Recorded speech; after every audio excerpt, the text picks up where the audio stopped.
Law minister S. Sir, ഈ രണ്ട് വസ്തുതാപരമായ അല്ലാത്ത കാര്യങ്ങൾ ഇവിടെ ആധികാരികമെന്ന മട്ടിൽ അവതരിപ്പിച്ച് രേഖകളുടെ ഭാഗമാകുമെന്നുകൊണ്ടാണ് അങ്ങേടല്ല ഞാൻ ഈ ഘട്ടത്തിൽ ഇടപെടുന്നത്.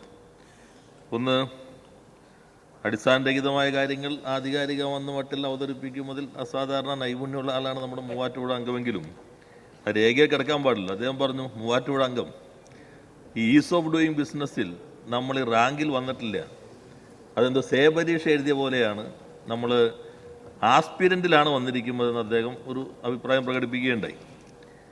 അത് അദ്ദേഹം നിൽക്കുന്നത് 2020 റാങ്കിങ്ങിലാണ്. അതിൽ അദ്ദേഹം പറഞ്ഞത് കറക്റ്റാണ്, നമ്മൾ ആസ്പിരൻറ്റിലായിരുന്നു. ഇപ്പോൾ ഈ ഈസ് ഓഫ് ഡൂയിങ് ബിസിനസ് ഇപ്പോൾ ബിസിനസ് റിഫോംസ് ആക്ഷൻ പ്ലാനാണ്, BRAP ആണ്, 2021 മുതൽ തന്നെ.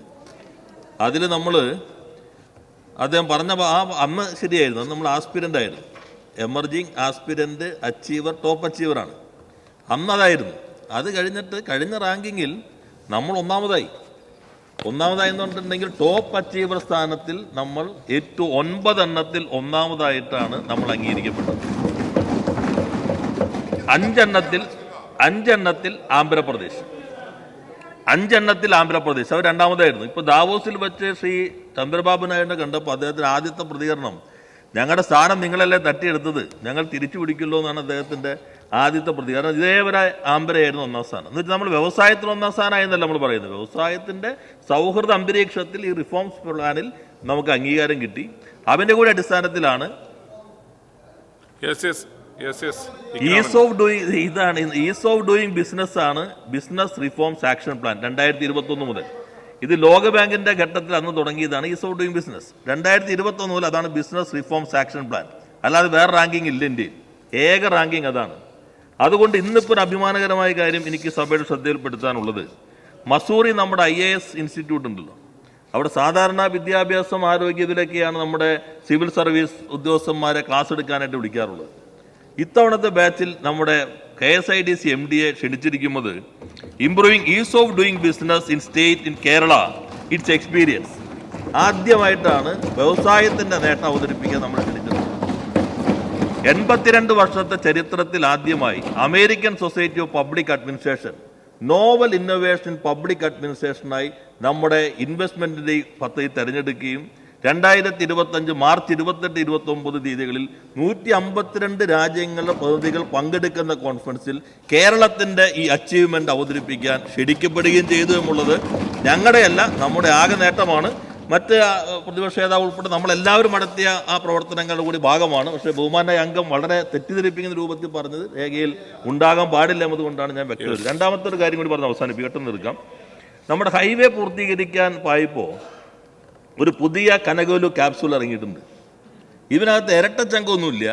ഇതിൽ വന്നിട്ടുള്ളത് മൻമോഹൻ സിംഗിൻ്റെ ഒരു ചങ്കുമൊന്നും ഇല്ലാത്ത ഒരു നിയമമാണ് ഈ കേരളത്തിലെ ഹൈവേ പൂർത്തീകരണത്തിന് ഇടയാക്കിയെന്നുള്ളതാണ്. ആ നിയമം ഇതാണ് സാർ. ആ നിയമത്തിൻ്റെ 105 പറയുന്നുണ്ട്, പാസ്സാക്കിയ നിയമം. ഞാൻ അന്ന് ആ കമ്മിറ്റിയിൽ പ്രവർത്തിക്കാൻ അവസരം കിട്ടിയ ഒരാളാണ്. ആ നിയമത്തിൻ്റെ 105 subject to subsection 3 the provisions of this act shall not apply to the enactment relating to land acquisition specified in the 4th schedule. 4ാം ഷെഡ്യൂളിൽ പറഞ്ഞിരിക്കുന്ന ആക്ടുകൾക്കൊന്നും ഈ നിയമം ബാധകമല്ല. ഇതാണ് അമ്മത്തത്. ഏതായി 4ാം ഷെഡ്യൂൾ? അതിൽ 7ാമത്തേതാണ് ദ നാഷണൽ ഹൈവേ ആക്ട്. അപ്പോൾ ശ്രീ മൻമോഹൻ സിംഗിൻ്റെ കാലത്ത് ഇന്ത്യൻ പാർലമെന്റ് പാസ്സാക്കിയ നിയമം ഹൈവേക്ക് ബാധകമായിരുന്നില്ല.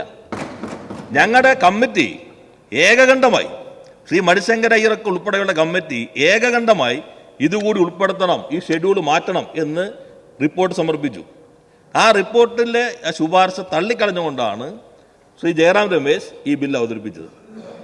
ആ ബില്ല് അവതരിപ്പിക്കുമ്പോൾ ഞാനും അന്ന് ഇനി മറുപടി പറയാൻ ശ്രീ ധനകാര്യമന്ത്രി അന്നുണ്ടായിരുന്നു, ഞാനിതിനകത്ത് പ്രസംഗിക്കുന്നുണ്ട്. അത് കഴിഞ്ഞിട്ട് ഞങ്ങൾ രണ്ടുപേരും, അതോടൊപ്പം ശ്രീ D രാജ ഉൾപ്പെടെയുള്ള ആളുകൾ ഈ അമെൻമെൻറ്റ് പ്രസ് ചെയ്യുക മാത്രമല്ല ഞങ്ങളത് വോട്ടിനിടിച്ചു. ഡിവിഷന് പോയി. ആ ഡിവിഷൻ പോയതെല്ലാം ഡോക്യുമെൻ്റ് ഞാൻ വായിക്കുന്നില്ല. ആ ഡിവിഷനകത്ത് 23 വോട്ടേ എനിക്ക് കിട്ടിയുള്ളൂ. പക്ഷേ ചരിത്രത്തിൽ രേഖയായി കിടക്കട്ടെ എന്നുള്ളത് കൊണ്ട് ഞാനത് പ്രസ് ചെയ്തു. രാജ്യസഭ ഡിവിഷൻ വന്നു. അങ്ങനെ അത് ഒഴിവാക്കിയിട്ടാണ് ആവശ്യം അംഗീകരിക്കപ്പെട്ടില്ല. പിന്നീട് അങ്ങ് പറഞ്ഞ പോലെ ഭേദഗതി ചെയ്ത കാലം ഇപ്പോൾ പറയുമ്പോൾ നമുക്ക് 2 കൂട്ടർക്ക് അത്ര നല്ലതല്ല എന്നുള്ളതുകൊണ്ട് ആ ഭേദഗതി ചെയ്ത വർഷത്തിലേക്ക് ഞാൻ പോകുന്നില്ല. ഇപ്പോൾ ഹൈവേ അങ്ങ് പൂർത്തീകരിക്കാറായപ്പോൾ ഒരു പുതിയ കനകേരു ക്യാപ്സൂൾ ഉള്ളത് ഫ്രീസറിൽ തന്നെ തൽക്കാലം വച്ചാൽ മതി, പുറത്തേക്ക് അധികം എടുക്കേണ്ടതില്ല എന്നതുകൊണ്ടാണ് ഞാൻ ഈ ഭാഗം വിശദീകരിച്ചത്.